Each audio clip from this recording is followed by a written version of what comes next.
Chapter 1086. A Simple Inference. The moment he saw the Red Angel evil spirit, Klein's pupils dilated. The human-skinned glove on his left hand suddenly turned transparent. He didn't listen to what the other party had to say. His instinctive reaction was to immediately teleport away, but at this moment the spirit world that entered his eyes was different from usual.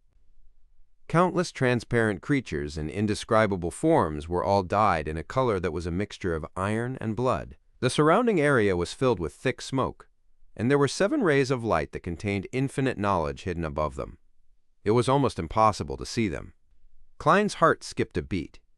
He didn't rashly teleport. Upon seeing this, the Red Angel evil spirit chuckled. "What are you afraid of, Zaratul?" Upon hearing this, Klein subconsciously looked around, but he didn't discover anything unusual. The Red Angel evil spirit maintained that annoying smile and pointed to the sofa opposite the reclining chair. "If I had already informed him that Dwayne Dantes is Gehrman Sparrow, and that you will return to 160 Bulkland Street in the morning, then the person waiting in the wine cellar wouldn't be a living person. Instead, it would be your hung-up butler and servants, looking as though they were ham left to dry age. Of course, they would similarly welcome you warmly. Sit. Under such circumstances, listening to my thoughts and intentions first isn't a bad thing." He imagined the scene described by the Red Angel evil spirit. Although Klein had done similar things himself, his hair stood on end, and he was horrified.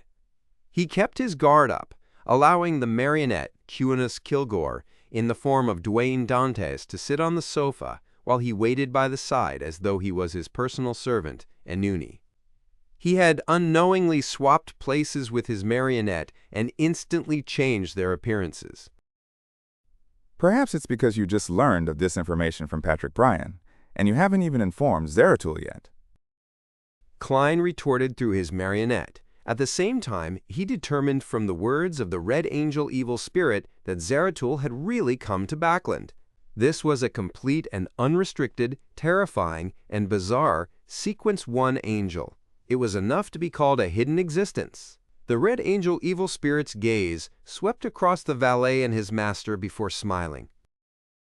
"I'll be able to get something I want to know in 15 minutes from a fool like Patrick Bryan. Furthermore, an entire night and a morning has passed since the ritual." You and Miss Messenger might have something in common.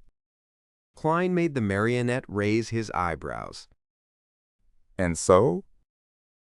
The Red Angel evil spirit gently rocked the reclining chair it was in. "I'm not sure if you've heard of such a saying. When you choose a beyonder pathway, your corresponding friends and enemies will be determined. As for us, we aren't friends, but we aren't enemies either. Of course, you did have some conflicts with me, but no one suffered any great losses. The matter has passed. To me, your growth will bring great trouble to a few people I hate, so I don't want to kill you in advance. I'm happy to see you continue your advancement." The Emperor had said similar words. A few people he hates. Klein deliberated and asked, Blasphemer Amen.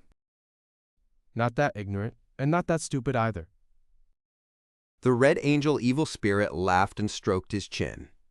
Be it his words or actions, he gave people the urge to hit him. After some thought, Klein calmly pointed out a question. Then you can definitely choose Zaratul. If he can rise up because of this, he will similarly bring about extreme trouble for Blasphemer Amen. Compared to him, I'm still too weak. I'll still need a long time to grow. There are too many possible accidents from this point forth. The Red Angel evil spirit nodded seriously. "Indeed, that's what I thought in the beginning as well. A fellow like you, who isn't much stronger than a wild dog, what are you going to use to compete with the already Sequence 1 Zaratul? Die faster than anyone else?" At this point, the Red Angel evil spirit changed the topic and sighed. "However, if one can choose the most ideal proposal in this world, that would be too wonderful." Before he could finish his sentence, a bloody gash appeared on his left bloody cheek.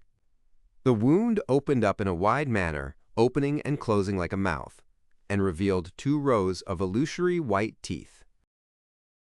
I've investigated. The collapse of the Sauron family was caused by Zaratul and Roselle. Is this the spirit left behind by the ancestor of the Sauron family?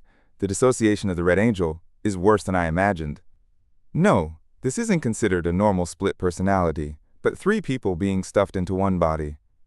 No matter what they do, they have to first come to a unanimous decision, or there will be internal strife. Klein believed that the Red Angel evil spirit wasn't setting up a trap, but that he had no way of informing Zaratul of the relevant information. This is his weakness. I can use it in the future. Klein muttered silently before asking, Then why did you come to me? Just to say those words? The Red Angel evil spirit raised its hand to rub his left cheek, causing the mouth that appeared to slowly disappear. At the same time, he smiled and said, Aren't you investigating the Lowen royal family? It seems to involve a high-ranking demoness named Katarina. If you have any tracks from her, inform me before you carry out any operation. Saintess of White Katarina. Why is the Red Angel evil spirit looking for her? The Hunter Pathway Sequence 4 can cause women to become men.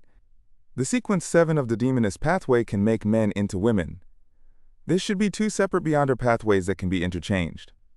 The Red Angel evil spirit can't find a suitable Hunter Pathway Beyonder characteristic, so it plans to jump to the Demoness Pathway, that's right.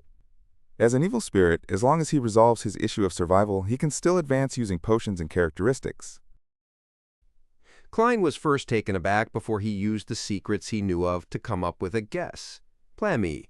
He suddenly had a strange idea. When there are both high-sequence Beyonder characteristics of the Hunter and Demoness pathways within a body, would the Red Angel evil spirit display a male form or a female form? Whoever has a higher level and is in charge decides. At that moment, the Red Angel evil spirit looked at Duane Dantes and his valet and scoffed. You have a great talent for provoking others. I haven't said anything. Klein inwardly replied in a daze. The Red Angel evil spirit curled his lips and said, I can guess what you're thinking, unless you admit that you're ignorant. However, this might be a good thing for them. Shut up! A bloody mouth appeared on both sides of the Red Angel evil spirit's cheeks. Looking at the dissociative identity disorder happening before him, Klein rationally gave up on the idea of going deeper into the topic and said, It's not impossible to inform you in advance, but the problem is, how should I inform you? From his point of view, the demoness of unaging, Katarina, was a vile person. It was the same with the Red Angel evil spirit. It wasn't a bad thing to have them clash. The Red Angel evil spirit smiled and said, Of course it's by reciting my honorific name. The great god of war, the symbol of iron and blood, the ruler of chaos and strife. Pui. The mouth on both sides of the Red Angel evil spirit's cheeks let out a disdainful sound, as though they didn't approve of it. This is a standard deity's honorific name. After gaining control of the uniqueness to a certain extent, Medici had already become a quasi-god. And as long as no one can accommodate the uniqueness of the Red Priest pathway, this evil spirit's level will not drop. The honorific name will always point towards him. Klein nodded thoughtfully and probed. What do you know about the secret ruins of Blood Emperor Alista Tudor? Upon hearing this name, the Red Angel's facial muscles twitched slightly before sneering. Are you asking what the secret of the Lowen royal family is? You might not know this, but you might be familiar with the Blood Emperor's secret ruins. Klein said deliberately. The Red Angel evil spirit suddenly laughed out loud and slapped the armrest of the reclining chair. Your tricks are so childish that they look like a 3-year-old's. Haha, the secret hidden by the Lowen royal family is very simple. I could guess it just by reading the newspapers. Dusk. You only have a smart-looking face. Your brain is filled with squirming worms. You can guess it just by reading the newspapers? Klein frowned and asked, The red angel evil spirit finished laughing and curled his lips. Of course, it needs some basic knowledge. I believe you should have it. How about this? I'll ask you a few questions, and you'll understand how simple the answer is. Whatsuana? Is that Blood Emperor secret ruins the kind known by the churches? No. Klein shook his head firmly. Che. The red angel evil spirit smiled and continued asking. Do you know which sequence the Blood Emperor Alista Tudor was in before he advanced to Sequence 0? The Black Emperor Pathway, Sequence 1, Prince of Abolition. Klein calmly replied. The red angel evil spirit nodded slightly. Did you know that before Alista Tronsois became Blood Emperor, he was one of the 2 consuls of the Tudorish Tronsois United Empire, and that the ones supporting him were 6 of the 7 present deities, including Evernight and Storm? Klein nodded and gave an affirmative answer. The half-slumped red angel evil spirit crossed one leg over the other. Then do you know that, after Alista became Blood Emperor, he had truly gone mad and even died during the Battle of the Gods? Kind of. Klein didn't dare to be too sure, because this was something he had read from Roselle's diary, and the Emperor had learned it from Mr. Dorr. The red angel evil spirit chuckled and said, Then do you think that Alista Tudor would have the rationality and opportunity to leave behind secret ruins after he became Blood Emperor? No. Klein slowly shook his head. Mo'emation, the red angel evil spirit spread its hands and said, Since it's a ruin left behind by Alista before he became Blood Emperor, and if the 6 deities who supported him aren't aware of it, what could it be? If you had a choice, would you take a path destined to go mad? This. Klein instantly thought of the 9 mausoleums that the Black Emperor needed in the ritual, needed to become a god. To a Prince of Abolition, before the return of the former Black Emperor, secretly seeking out a way to advance to Black Emperor was something he wanted to do. Is that ruin related to the Black Emperor? Klein asked in a deep voice. The red angel evil spirit rubbed his chin and chuckled. You seem to know the Black Emperor's ritual. Isn't that simple? What has the King of Loen been doing in the past 2 to 3 years? The Grain Act was abolished, there's the Civil Servant Unified Examination, a restructuring of the military, the House of Lords and Nobles are struck down a notch, strengthening the authority of the House of Commons. Isn't this something that was published in the newspapers? Besides, isn't it common knowledge that the Justiciar pathway can be switched to the Black Emperor pathway? As many of these things were the trends of the times to Klein, with one of them being pushed by him, he had never considered them from a mysticism perspective in the past. Now that they were connected, he immediately understood. Soon he recalled something else. The last person who wanted to become Black Emperor was Roselle. He happened to be related to Amon's brother. Chapter 1087, The Deities, Attitudes. The Grain Act was abolished. The Civil Servant Unified Examination. A concession was made, bringing the church's forces into the military. These seem to be in line with the trends of the times, but in essence, they're oppressive, weakening the nobles and supporting a new class. Compared to the previous 1,000-year rule, this can really be considered to be against the norm. It's the order needed to become Black Emperor. In the past decade or so, the changes in architecture style have been very drastic as well. For Roselle to be able to obtain the uniqueness and obtain the corresponding Sequence 1 Beyonder characteristic, that ancient secret organization must have put in quite a bit of effort. It might have even provided part of it directly. When this emperor perished, who took away those characteristics? How? Also, Bernadette has been in Backlund for the past few months and has been coming here frequently. Sai, the main issue is that the asymmetrical aesthetics of the empires in the Fourth Epoch had affected my understanding, making me believe that rules that violate normal circumstances are odd and against the order that humans would strive for. Now that I think about it again, what does it mean by normal circumstances? Isn't it just something that everyone has already gotten used to, and therefore won't have an instinctive sense of resistance towards it? From the tribes to the countries, from feudalism to republicanism, don't they all violate the normal circumstances of the period they were in, with countless people wishing to return to the past? The phrase old fogies and leftovers from the old dynasties encompasses this problem. From the looks of it, as long as a deity doesn't intervene, the revolution that the Black Emperor needs will definitely happen. It's just a matter of time. With the tides of the time surging over, it's really hard to stop it. That brother of Aemon is indeed a powerful and terrifying author. In the depths of the Blood Emperor's ruins, there should be a mausoleum similar to a pyramid, and according to the ritual requirements, one has to drive one's citizens to build it. Therefore, there are cases of people going missing in the East Borough and overseas slave trade. When the war develops to a certain stage, using the excuse of praying for victory, or the nation's mourning for soldiers, a huge gathering with a large number of citizens can be convened to participate in the sacrificial ritual in the various cities in the royal capital.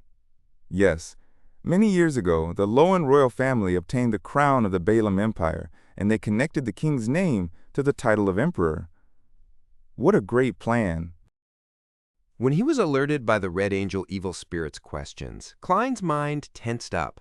Many thoughts flashed through his mind, and at the same time, he had another question. He looked at the tall, thin, young gatekeeper who didn't look rosy. He said, after some deliberation, George III wishes to directly become Black Emperor, but he isn't even at sequence 4.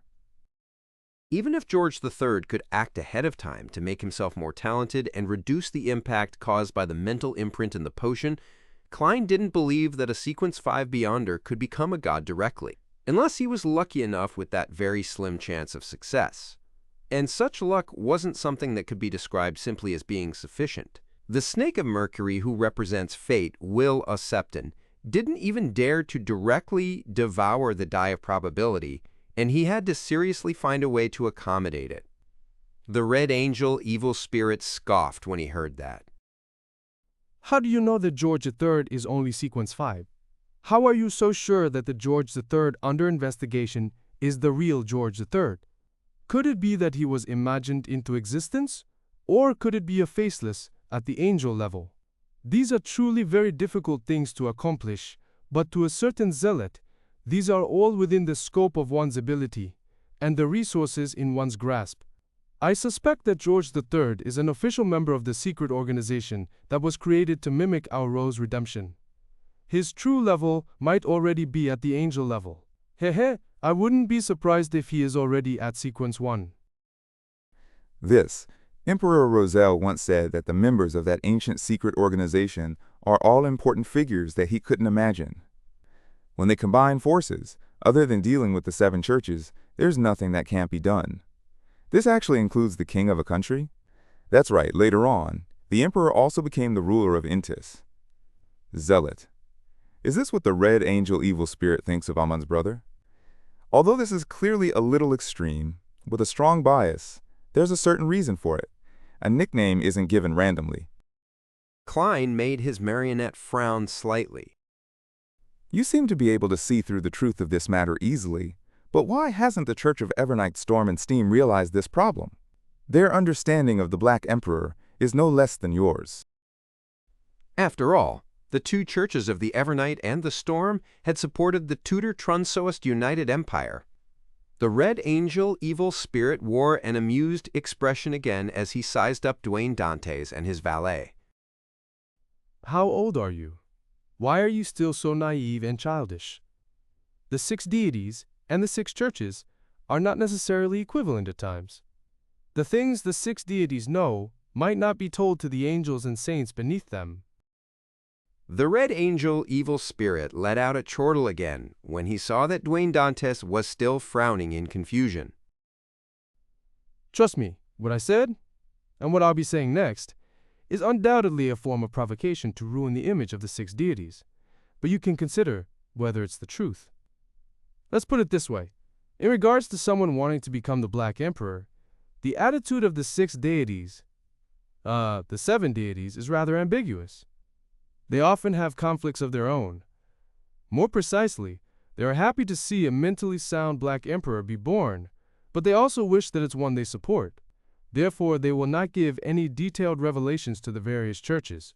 They will only follow the normal procedure and deliver punishment if there are results to the investigation.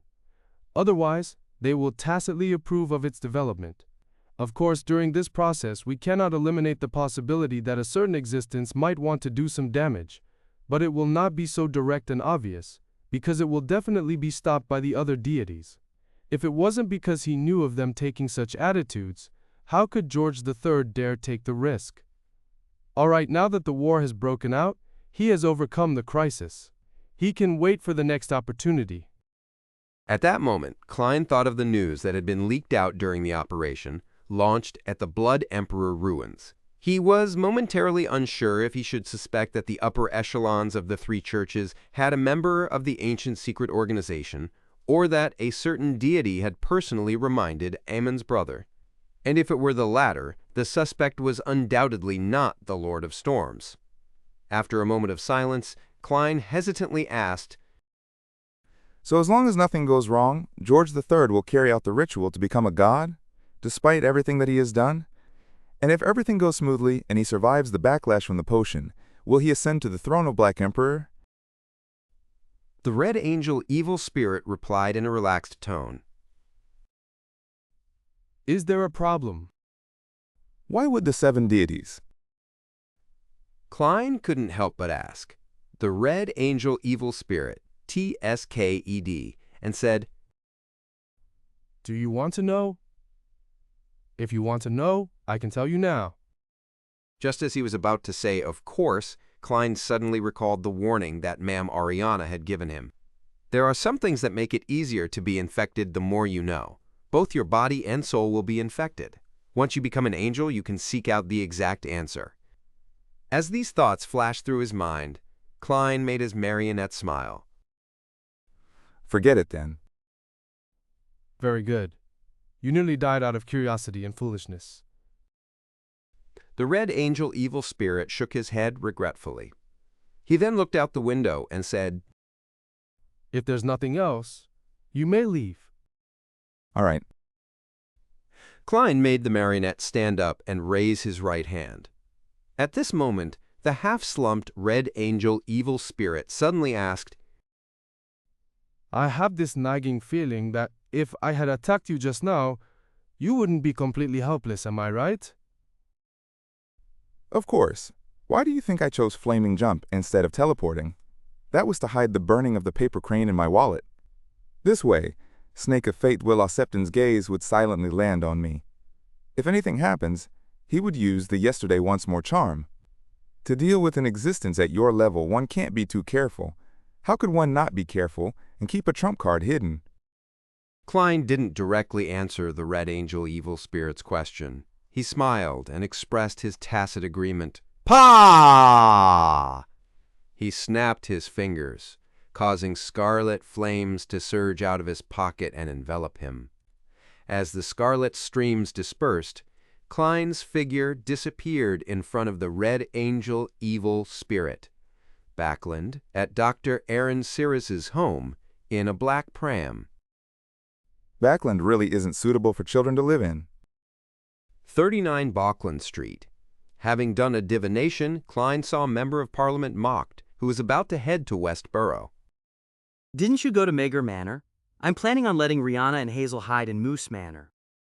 Mocked pinched the sockets of his eyes. I wonder when this side effect will disappear. Klein retracted his gaze from this action and sighed. I have to prepare some weapons for the manor, so I came to seek your help. Also, if you have the means to get food, you can help me buy some. In his opinion, the low-level citizens weren't able to stock up on food because they didn't have any money at all. At most, they would stock up a few days' worths of food. Therefore, his purchase wouldn't affect them for the time being. Once the food situation worsened, he could donate more of it through Miss Audrey. Before food rationing was implemented, if Klein didn't stockpile, other rich people would do so. Furthermore, they might not donate it. No problem. Mocked agreed without any hesitation. Klein didn't ask about the price because he had given housekeeper Taneha a total of £5,000 for such matters. Of course, after confirming that Zeratul was in Backlund and that Dwayne Dantes, being equivalent to Garamond Sparrow, was known to the Red Angel evil spirit, he decided not to return to Mager Manor. He planned on changing his identity so as not to affect the innocent. As for the excuse, it had been arranged by the Church of Evernight that he would perform certain tasks and that he was unable to return for a long period of time. If there was a charity event that required his help, he gave Miss Audrey the authority to stand in his place. Chapter 1088, Hiding in Secret. On the way to St. Samuel Cathedral from Boakland Street, Klein passed by the Lowen Charity Bursary Foundation at 22 Phelps Street. He was surprised to find that the door was still open. As the initiator and current director, he placed quite a bit of concern over this matter. He temporarily slowed down and walked over. Just as he entered the door, he saw Miss Audrey walking down from the second floor with her personal maidservant, a big golden retriever, and a few staff members beside her. Klein went forward and voiced out his doubts. Good afternoon. In this situation, there doesn't seem to be a need to insist on doing anything. Audrey held the newspaper in her hand as she looked at Dwayne Dantes. Some of our beneficiaries were injured in the air raid. I just went to visit them and arranged for follow-up treatment. The noble lady's eyes were slightly red, as though she had seen all sorts of heart-wrenching scenes in the hospital. May the goddess bless them. Klein came to a realization and drew a crimson moon on his chest. He took the opportunity to say the idea that he had come up with long ago. I plan to donate some more money to buy food, medicine, and medical equipment for the foundation. In this man-made disaster, we can do more things. A brilliant idea. Those who are suffering will be grateful to you from the bottom of their hearts, Mr. Dantes. Audrey tapped her chest 4 times in a fluid motion. There was obvious joy and pity in her eyes. I will do my best as well. She didn't want to just donate money, but to spearhead certain matters. Klein nodded. You don't have to praise me. At times like these, I only did what I should do. Apart from donating funds, I will also donate food. All of you can discuss this directly with my butler, Walter. Yes, Miss Audrey, I can write a letter of authorization to you now, so that you can use my name to transfer the resources of Mager Manor. What about you, Mr. Dantes? Audrey asked with a vague guess. This was the most normal response in such a conversation. Klein gave the reason he had come up with previously. I received a notice from the church that I need to help them perform certain tasks. As for what they are, I haven't gone to St. Samuel Cathedral yet, so I'm not sure either. The only thing I can confirm is that I have to travel around. I won't be able to return to Mager Manor for a long time. Miss Audrey, during this period of time at the Foundation, I have come to understand your character and ability. Your background and standing also determine your visions and style. Handing these matters to you is the best solution I can come up with. Klein didn't expect his lies to fool a senior spectator. He only wanted to deceive the people around justice. Oh, these people didn't include the dog. Does Mr. World want to temporarily give up on his identity as Dwayne Dantes so that he can perform certain matters in secret? Feeling enlightened, Audrey pretended to think. After a few seconds of silence, she said, With the current situation, I can't refuse such a request. Klein secretly heaved a sigh of relief. He immediately got his personal servant, Inuni, to go upstairs to get a piece of paper and a pen. Then, while being witnessed by the staff, he personally drafted a letter of authorization, signed his name, printed his thumbprint, and stamped the seal. After doing all of this, Klein cast his gaze at the newspaper in Audrey's hand. Is there anything else? I just came back from outside the city. I only heard the paperboy shout that the kingdom has declared war on Faceac.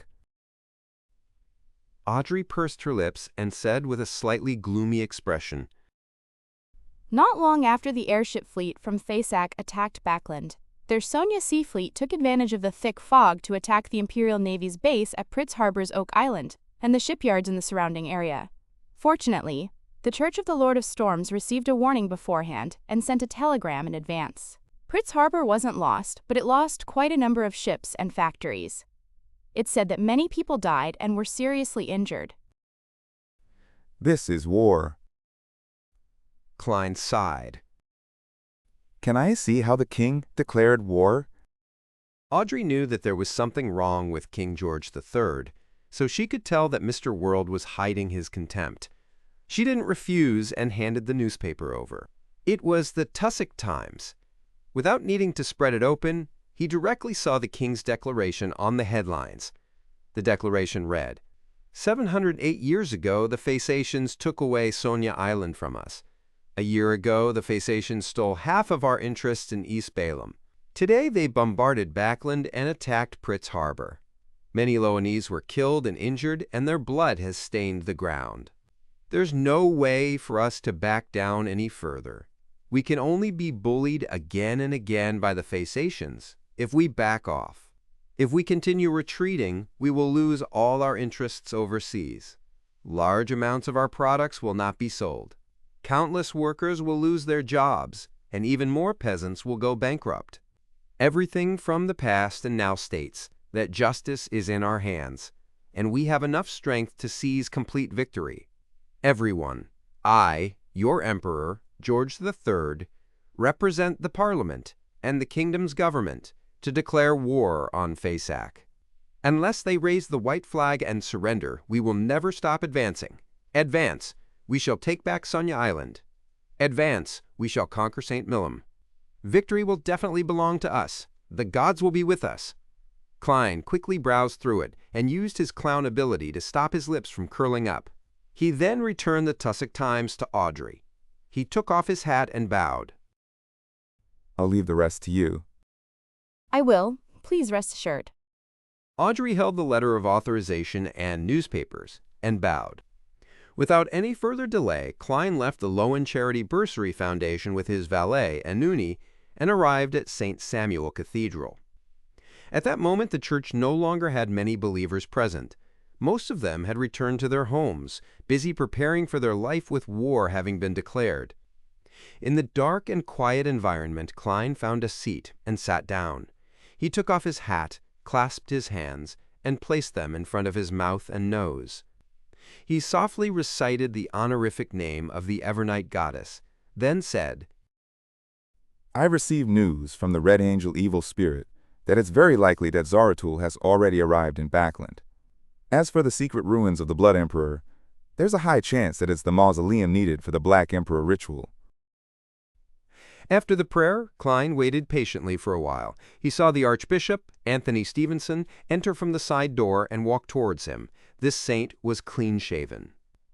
He wore a black robe that had the Crimson Moon's emblem on it. He walked without making a sound, as though he was the night that slowly descended. Anthony didn't say a word after he approached Duane Dantes. He only signaled with his eyes before turning towards the library. With that, Klein got up, put on his hat, and followed silently behind. As for his personal servant, Inuni, he held his cane and walked to the entrance of the cathedral to wait. Outside the library, Archbishop Anthony turned around and revealed a smile. He said to Duane Dantes, War has erupted. There are too many things that need to be done. As a devout believer of the goddess, are you willing to provide some help? Indeed. From the looks of it, Ma'am Ariana has left Backland. As Klein sighed, he drew the crimson moon on his chest. It's my honor. Praise the lady. After responding, he immediately asked, What do you need me to do? I'll inform you when needed. Try not to go home during this period of time. St. Anthony said in an illogical tone, and in an instant he understood what the other party meant. He had to hide for now. They had no time to deal with Zaratul. At most, they could provide him protection within a certain range. Just as I thought, the goddess is digesting the uniqueness of the death pathway. She will not be able to do a divine descent for a long period of time. The upper echelons of the church have to deal with the war, while the negative effects of Grade 0 sealed artifacts are more terrifying than the last. Klein nodded gently. Yes, Your Grace. May the goddess bless you. St. Anthony drew the crimson moon. Praise the lady. The only escape is tranquility. Klein responded with a familiar gesture. Then he left St. Samuel Cathedral and headed to another street with his valet. After walking for a while, both of them disappeared at some point in time. Eastborough in a two-bedroom rental apartment. Wearing an ordinary face, Klein took out the adventurer's harmonica and blew at it. Soon, Raynette Tinneker walked out of the void with 4 blonde, red-eyed heads in hand. She wasn't surprised by her contractor's appearance. Without giving a letter, he directly said, Tell Miss Sharon and Marie that Zeratul has come to Backland and is very likely to be in contact with the Rose School of Thought. They must be careful. It's best not to go to the Bravehearts bar in the near future. Zeratul. This time, Raynette Tinneker's 4 heads spoke at the same time, as though they had spent a great deal of effort to recall who it was. Leader of the Secret Order. A Sequence 1 angel who once lost his mind before becoming normal again. Klein took out a gold coin and handed it to Miss Messenger. He didn't mention that Zeratul was very interested in Gehrman Sparrow. He believed that, as a high-level spirit world creature, Miss Messenger would be able to sense his uniqueness to a certain extent. Otherwise, there was no need for this angel to lower her status to be his messenger. If it was for yesterday once more charms, she could provide him help in a more decent manner. As for why Zeratul didn't discover the Grey Fog's aura in the foggy town but now shows interest in Gehrman Sparrow, Klein believed that there were 3 reasons. The first reason was that the Grey Fog's Beyonder Convergence had compelled this powerful seer to come to Backland, and he predicted something. The second reason was that Gehrman Sparrow was able to leave the foggy town despite receiving the wrong symbol and return to the real world. The third reason was that Gehrman Sparrow was likely related to the organization that believed in the Fool. By the time Zeratul came into contact with the Rose School of Thought and realized that the Mother Tree of Desire was somewhat interested in Gehrman Sparrow, even if he didn't have a guess, the importance he placed on Gehrman Sparrow would still rise exponentially. Raynette Tinneker didn't say anything else. One of the heads tilted forward and bit the gold coin. After watching Miss Messenger leave, he pulled a chair and sat down. He sized up the sky outside the window across a wooden desk. The layout of the rental apartment was the same as the one he used to live in Tingen City. There was a bedroom inside, and outside of it was a living room, dining room, and study room. There was also a bunk bed. At that moment, in the room, other than him, there were only his marionettes, Konas and Anuni. Chapter 1089. A Difficult Decision. After sitting for a while, Klein raised his hand to rub his temples. He then stood up, took 4 steps counterclockwise, and went above the gray fog. He then conjured Gehrman Sparrow. By praying to Mr. Fool, he sent messages to Danitz and the hermit Catalea. The message for the former was to remind him to be careful of the secret order. Although he didn't believe that Zeratul would directly seek out Danitz, a person who had crossed paths with Gehrman Sparrow on the surface, there was nothing wrong with reminding him regardless. As a Bizarro sorcerer, Klein had a certain level of understanding of the Beyonders of the Seer pathway. He believed that those who could truly advance to such a state were sufficiently cautious and careful. This didn't exclude certain oddities and exceptions, but it definitely didn't exclude Zeratul, who was at Sequence 1. And in this situation, in the eyes of an angel who was in control of enough secrets, Danitz was more like bait that was deliberately thrown out to fish for certain targets. Therefore, it was highly likely that Zeratul would very carefully and cautiously avoid him. At most, he would send members of the secret order to do some direct or indirect investigations. By the same logic, the message that Klein gave the hermit Catalea had the same content. However, this wasn't the main point.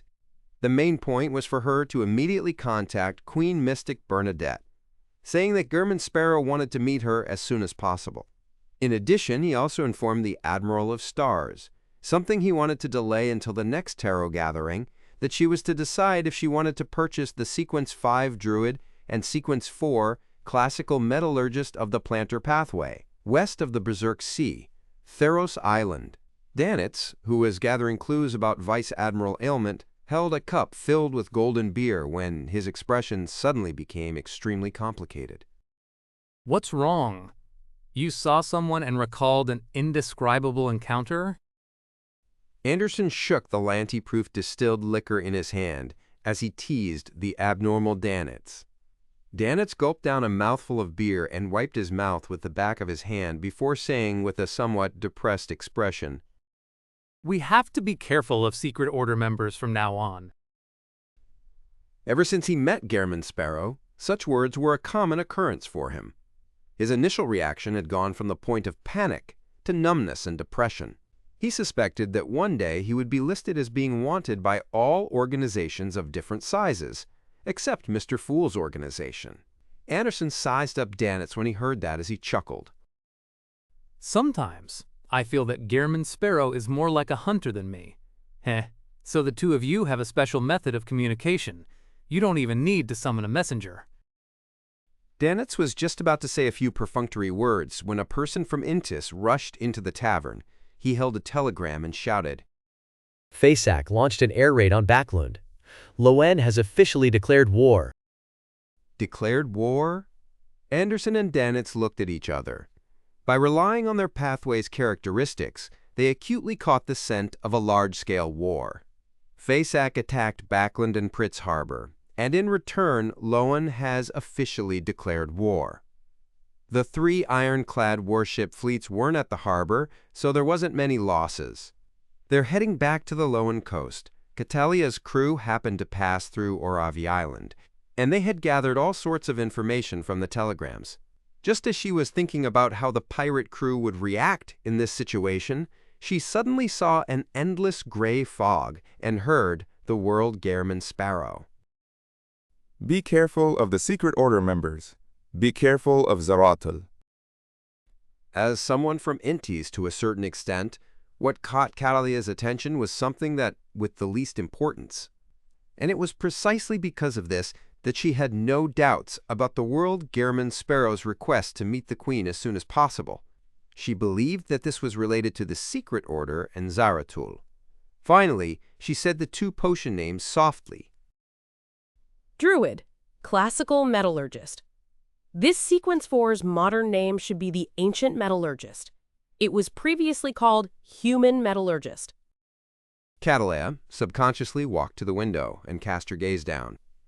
On these seas, which had a time difference between it and Backlund, Frank Lee and Artisan Seelf were leaning on the side of the ship, sunbathing.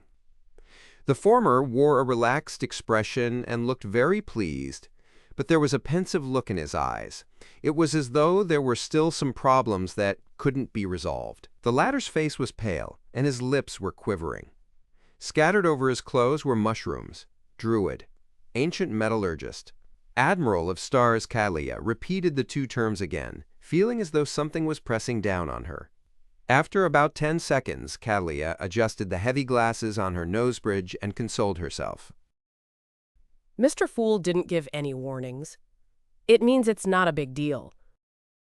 With this thought in mind, specks of bright light floated down, forming a staircase of light between the captain's cabin window and the deck.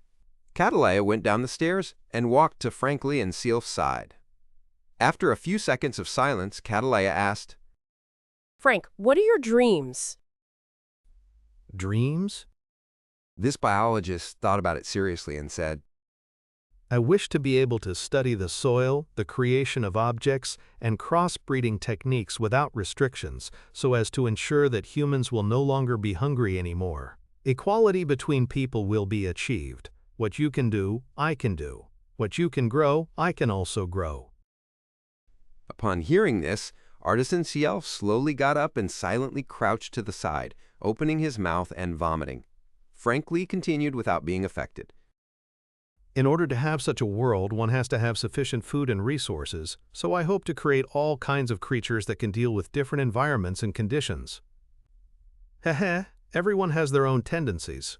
I prefer fish, beef, and spores. Catalia finished listening to Frank's description with a deadpan expression. However, during this process, she repeatedly nudged the thick glasses on her nose thrice. After a moment of silence, Catalia asked, There's only one step left to your research now? That's right, I'm just short of a druid's ability for catalyzing it.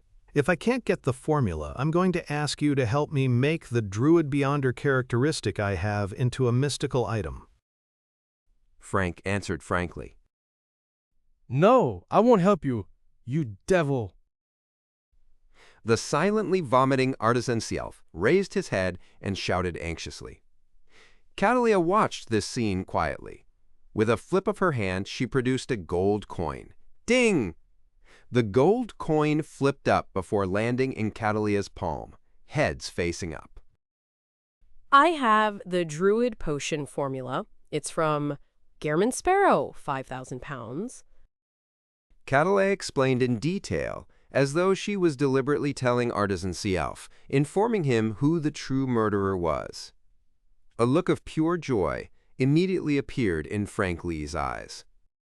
He really is a swell guy.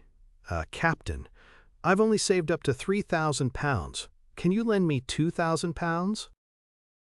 Most of his previous savings had been used to buy the Druid Beyonder characteristic, and he had even sold some of his items. Catalia fell silent once again. A few seconds later, she nodded, while Frank Lee's expectant eyes were on her. Okay.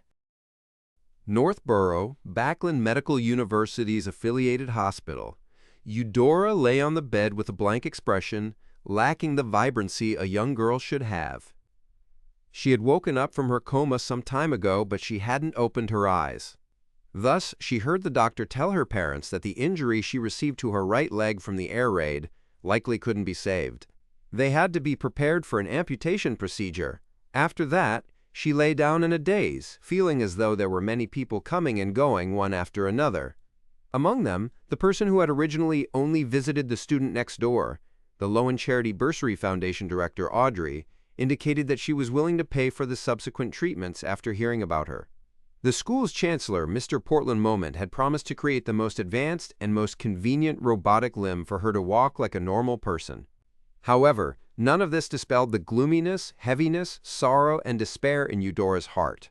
She wasn't even 18, and she had yet to enjoy the beauty of life, but now she was about to lose a leg and lose her dreams. Her family wasn't considered wealthy. Her father was the owner of a grocery store that believed in the Lord of Storms. He was violent, barbaric, and unwilling to reason with women. Her mother was timid and weak, and she relied on her father to survive. If not for the fact that her family didn't have a second child at home, Eudora wouldn't have been able to study at all. But even so, her father had chosen a place like the Backlund Technical School, where results could be quickly seen. Previously, she had commented on how lucky she was that the Backlund Technical School had been turned into the Backlund University of Technology. Furthermore, she had passed the examinations and become a real university student.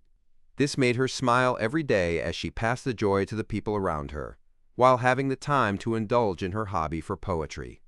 Eudora's dream was to remain in the university and be a university teacher, finding a husband who loved her as she loved him. At the same time, she could constantly keep true to her pursuit of poetry, hoping that they would one day be published in magazines and newspapers. Now all of this had been destroyed by a bomb that fell from the sky. It had been mercilessly and cruelly destroyed. After an unknown period of time, Eudora silently pulled up the blanket and covered her face. She let out a soft whimper that sounded like a baby beast. The crying didn't stop for a while. After a while, Eudora suddenly lifted the blanket and saw a black figure standing by her bed. Half of the black figure's face was covered by mushrooms, while the other half was covered in weeds. In the black figure's hand was a wooden cane. Eudora couldn't even scream. She felt like her heart was about to burst out of her chest. The black figure touched her with the tip of the cane. Eudora felt her heart return to normal, while her right leg felt cold, as though she could feel her leg again. When she looked at the bedside again, the black figure wasn't there anymore. In her daze, Eudora moved her right leg and realized that it wasn't painful at all. It was as if she had never been hurt before. She pulled up the blanket again and covered her face. A few seconds later, there was a sound of disbelief under the blanket. It was filled with fear, but it was also mixed with crying that were tears of joy. Chapter 1090, Haunted Tales. Nighttime, Pritz Harbor, in a cemetery in the suburbs. the people who died in the airship bombings had been brought here. The priests and bishops of the three churches were busy comforting the souls of the dead to prevent any anomalies from happening. In that short day, many wives lost their husbands, many children lost their mothers, and many families were down to a single person. Some of them loitered in the cemetery, some silent, others sobbing. Some even wept until they fainted. Wearing an ordinary-looking face, Klein stood among them and watched everything without saying a word. It was as if he had recalled the funeral he had attended before. While it was dark, he had just used life's cane to treat the injured in Backland and Pritz Harbor's various hospitals, victims of the air raid. He had also left behind a strange and horrifying urban myth to help him further digest the bizarro sorcerer potion. And he knew that, once such haunted tales spread like wildfire, Zaratul, who was in Backland, would immediately be able to understand what was going on. He would send his marionettes to monitor the corresponding areas. Hence, before the news spread, he relied on teleporting to travel to all the hospitals in Backland and Pritz Harbor, leaving behind all sorts of horror stories to treat patients with severe illnesses. When this matter spread, he believed that he would receive a great deal of feedback, allowing him to take a firm and huge step in the direction of completely digesting the potion. However, Klein didn't stop there. The existence of a conspiracy created by the Red Angel evil spirit, and the fact that Zaratul was in Backland, was like a guillotine hanging above his head, urging him to continue searching for opportunities. Hence, he came here to witness the grief of the ordinary citizens. After a moment of silence, Klein retracted his gaze and turned to leave the cemetery. After arriving at an empty spot, his left glove quickly turned dark blue and slippery fish scales grew out. With a whoosh, the wind swept over, and Klein flew up into the air towards the harbor. In the sea beyond the land, the Sonia Sea Fleet from the Fasak Empire was quietly waiting. It was as if they were prepared to launch another bombardment after daybreak, destroying the rest of the shipyards. Soon, Klein arrived above the harbor ruins and looked at the faint flames in the dark night. At the same time, his two marionettes had used Flaming Jump to rush over from the ground, splitting up into different hidden locations. From what he had heard and seen, Klein didn't have any doubts or feelings towards what he was about to do. However, he was still confused. Taking revenge on the invaders was a legitimate matter, but if he were to seriously injure the Fasak fleet, the happiest person would be the Loan King, George III, the true mastermind behind all of this, one of the culprits who had pushed for war. There are too many principles in this world, but only those who have truly experienced it will realize that there are times when doing nothing is the correct path. It will fill one's heart with conflict. With a sigh, Klein turned his attention to the information he had received from the Hanged Man. The commander of the Sonia Sea Fleet from the Fasak Empire was Admiral Egor Einhorn. He was a demigod from the royal family, currently a Sequence 4 Iron-Blooded Knight of the Red Priest pathway. Through this information, together with the contents of the Red Priest card, more key points surfaced in Klein's mind. Iron-Blooded Knight can make women turn into men, and also make them have courage that is comparable to steel. Not only can they control multiple types of flames, but they're also masters in this domain. They can even turn their own flames into steel. On the Nepos, the flagship of the Fasak Empire's Sonia Sea Fleet, a burly man with a thick beard more than 2 meters tall, Igor Einhorn, was sitting behind a desk. As he drank Sonia blood wine, he pondered over what to do next. After daybreak, Lowen's airship crew will definitely attack. Their Pritz ironclad warship and the corresponding fleet will return soon. If they continue staying here, I'll be left in a passive situation. Although I'm an iron-blooded knight, allowing the entire fleet's power to gather onto me while distributing the damage, the commanding officer of the ironclad warship is most likely a demigod of the Arbiter pathway, or they have the corresponding Grade 1 sealed artifact, so it won't be easy to deal with them. If I'm not careful, they might be able to make use of the advantage of their fleet speed and armaments. Retreating is the best option. After that, we'll continue attacking the coastal ports while the Loan Navy is damaged. Heh. This war is indeed a good opportunity to digest potions. Unfortunately, I wasn't able to become a war bishop before this. Otherwise, I might have a chance to advance to the level of an angel after the war. Sigh. Only a war bishop can truly unleash the strength of an army. It's not like how I am right now, only able to focus power on myself. In the midst of Igor Einhorn's thoughts, he planned on using the hidden connection between an iron-blooded knight and the soldiers that were under his command to inform his adjutant to pay him a visit, so that he could give the orders of performing a retreat overnight. Suddenly he looked up at the door. Thump! There was a knock on the door, and it instantly reverberated in the quiet room. This thought flashed across Igor's mind, and he became extremely tense. An advance warning before an attack. In a battle between demigods, setting up an environment, sudden attacks, and catching enemies by surprise was a good way to seize the initiative. It was a combination that could effectively defeat or even kill an enemy of the same level. On the contrary, it was very difficult to accomplish it successfully. Therefore, giving an advance notice before an attack was either a warning without any follow-ups, or it meant that the attacker's level and strength far exceeded the target. As a senior iron-blooded knight, Igor instinctively considered the worst situation. He immediately woke up every sailor and soldier on the Nepos to establish a connection with him. At that moment, the noise sounded again. Boom! This time, the knocking sound on the door was comparable to the loud boom of a salvo. It made Igor feel like a bomb had exploded in his ears. Under his high-strung nerves, he carefully listened to the commotion. This wasn't much different from the roar of a cataclysmic interror. In an instant, Igor's ears buzzed and he felt dizzy. He quickly spread out the damage and let every member of the Nepos hear a faint buzz. Then Igor grabbed the fountain pen on the table and threw it at the door. This dark red fountain pen left after images along the way, like a cannonball that had been fired. To an iron-blooded knight, no matter how ordinary it was, it could become a terrifying murderous weapon through his augmentation. Boom! The door that was hit by the fountain pen cracked open, revealing the person in the corridor who had knocked on the door. It was a man in a black trench coat. His body was as thin as paper, and his face had no facial features. At that moment, the fountain pen had already exploded. The tiny fragments were like storms brought about by the sweeping of a machine gun. It embroiled the person who knocked on the door, tearing him into pieces of flesh and blood. Igor didn't relax. Instead, he stood up and looked around warily. He clearly knew that the person who had knocked on the door hadn't appeared.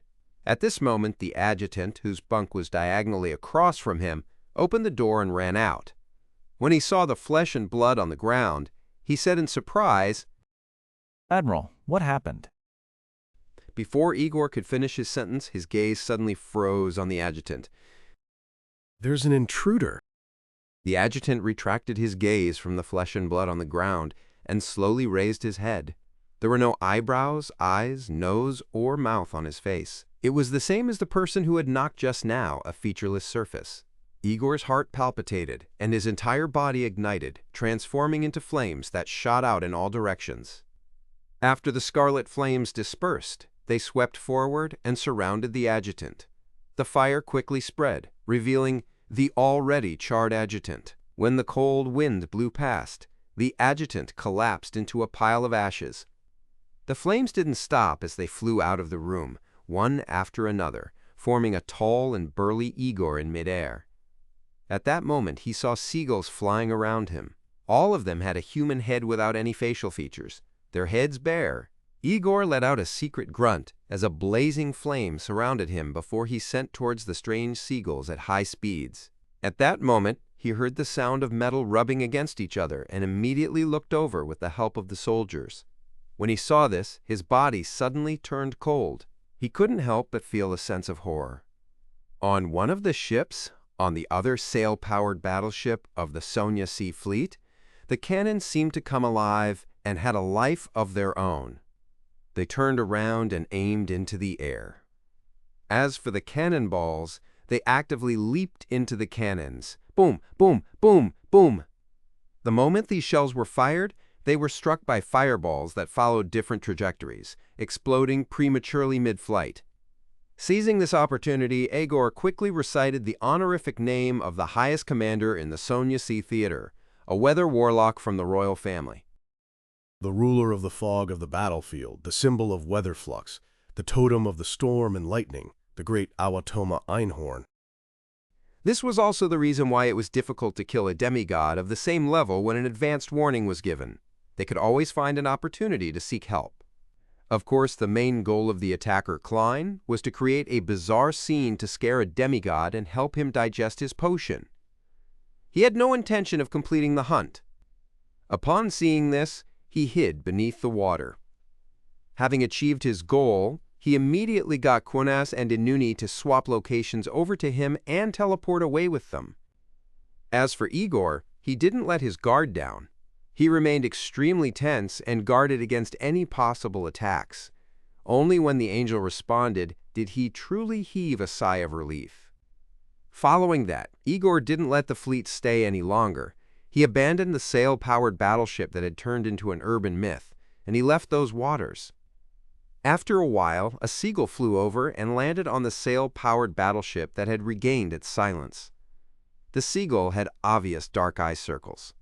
It looked around and said in the language of humans, I can smell the aura of a seer demigod.